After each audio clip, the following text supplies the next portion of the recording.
चलो बच्चों, ओए सुनो, शांत हो जाओ। तो यहां तक सबको क्लियर है?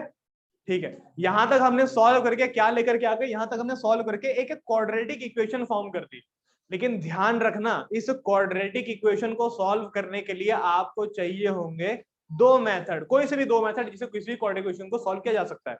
कौन से दो मेथड है तुम्हारे? एक है फैक्टराइजेशन मेथड और एक है तुम्हारा क्वाड्रेटिक फॉर्मूला। तुमने कौन से तरीके से किया है?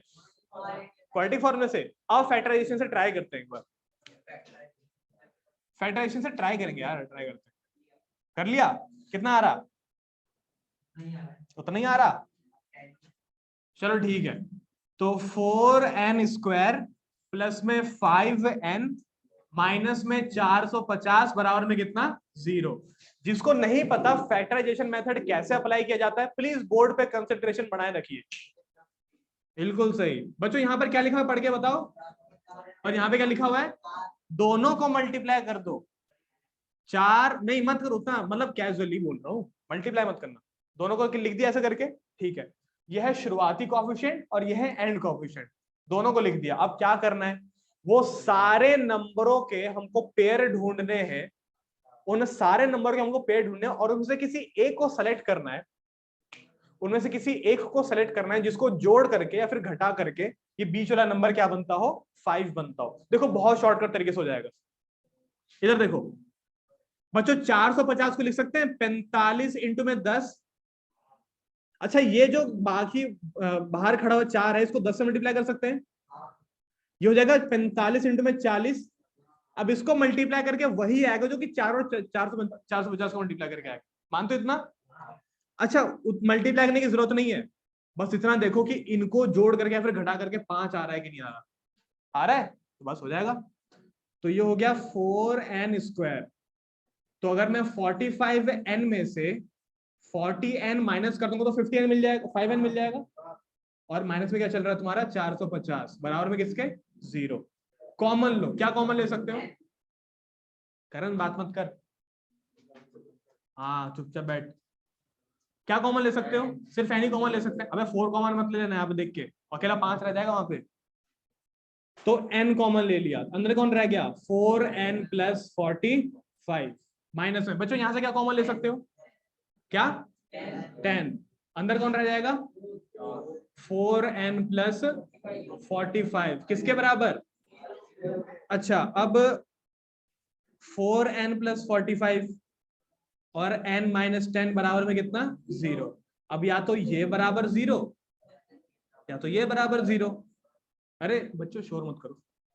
या तो 4n प्लस 45 बराबर में 0 या तो n बराबर में माइनस का 45 अपॉन में 4 या फिर n माइनस 10 बराबर में 0 या तो n बराबर में 10। देखो यहां पर n की दो वैल्यू है, किसको सेलेक्ट करें किसको नेगलेक्ट करें? इधर देखो चुपचाप, हाँ ऑब्वियसली इसको सेलेक्ट करना ही पड़ेगा क्योंकि यार इनमें से सबसे जो कैपेबल नंबर है वो यही दिख रहा है। यहां तक क्लियर है कि नहीं है?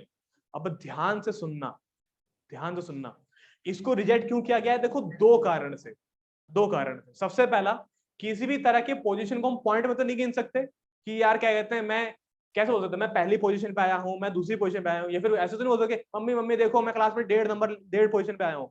नहीं बोलोगे, कोई मतलब नहीं होता इसका बोलने का। भाई जब आप गिनती करते हो तो नेचुरल नंबर में ही गिनते हो ना, कि 1 फिर 2 फिर 2.5, ऐसे तो नहीं गिन लिया किसी को। समझे मैं क्या कह रहा हूँ? तो ये चीज है। तो इसको नेगलेक्ट करने के दो रीजन है। सबसे पहले किसी को आप नेगेटिव में नहीं गिनोगे, दूसरा किसी को आप पॉइंट में नहीं गिनोगे। और इसी वजह से हमने किसको सिलेक्ट करा? 10 को। यानी कि कितने टर्म्स को जोड़ करके 450 आया होगा? 10 टर्म को जोड़ा होगा तब जाकर के कहीं ना कहीं आपका 450 आया होगा। समझ में आया कि नहीं आया? पक्का क्लियर है? और ऐसे ऐसे सारे क्वेश्चन वही हैं जिसके एंड में क्वाड्रेटिक इक्वेशन बनती है और सॉल्व करके एंड में दो वैल्यूज आती है। यहां तक क्लियर है? और बच्चों एक और बात बता देता हूं, एक पॉइंट ऐसा जरूर आ सकता है, ध्यान सुनना, एक पॉइंट ऐसा जरूर आ सकता है जहां पर वहां पर आपको एन की दो वैल्यू देखने को मिले, दोनों पॉजिटिव हो, दोनों काउंटेबल हो और दोनों दोनों नेगेटिव नहीं हो, दोनों दोनों पॉजिटिव हो। यहां तक क्लियर है? तो उस केस में क्या करोगे मैं जानना चाहता हूं, क्या करना चाहिए बताना। अगर दोनों पॉजिटिव हैं, दोनों के दोनों नेचुरल नंबर हैं, तो उस केस में सही एन कैसे सिलेक्ट करोगे? कहां वैल्यू पुट करके? कहां वैल्यू पुट करोगे? कहीं तो पुट करोगे। मैं बता दूं कहां पुट करना। सबसे अच्छा तरीका होता है इसका ये निकालने का। कौन सा टर्म निकालने का? nth टर्म निकालने का। यहाँ पे क्लियर है? अगर nth टर्म इसका अनयूजुअल से आया, पैटर्न को फॉलो नहीं कर रहा है, तो भैया n को हटा दो। आया समझ में कि नहीं आया? ये तरीका होता है करने का। यहाँ पे क्लियर है? पक्का?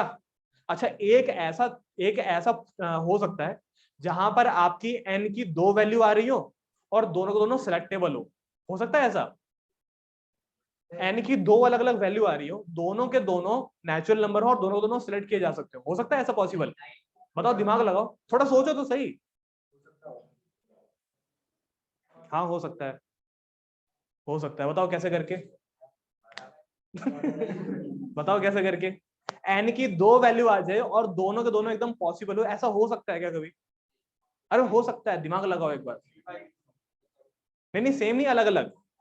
n की दोनों अलग अलग वैल्यू आ रही है, दोनों को दोनों काउंटेबल है, दोनों को दोनों नॉन नेगेटिव है, लेकिन फिर भी दोनों को सेलेक्ट किया जा सकता है। पता है कब?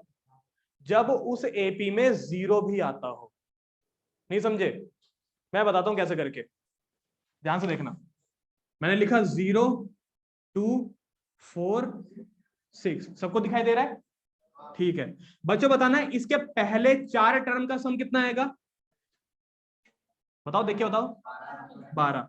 और इसके क्या कहते हैं, लास्ट के 3 टर्म तक का सम कितना आएगा? समझ में आया कि नहीं आया? नहीं समझे बात को?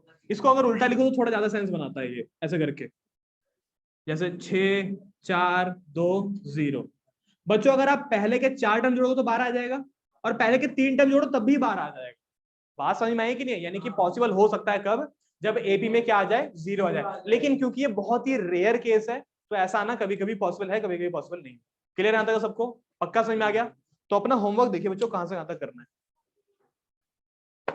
बोले क्वेश्चन नंबर 67 कर रहा हूं। क्वेश्चन नंबर 67 से मैं लिख देता हूं। 67 से लेकर के 73, 67 से लेकर के 73 और 88 से लेकर के 88 से लेकर के कहां तक? 97 तक। 97 तक बच्चों, ये रहा तुम्हारा आज का होमवर्क। जो भी आज पढ़ा है वह सारा का सारा कंसेप्ट इसका बुक है। जो भी आज पढ़ा हुआ है सारा का सारा कंसेप्ट इसी से रिलेटेड है। पक्का घर पे आके होमवर्क करना, सारा रिवाइज हो जाएगा बच्चों। ठीक है? All the best, bye bye.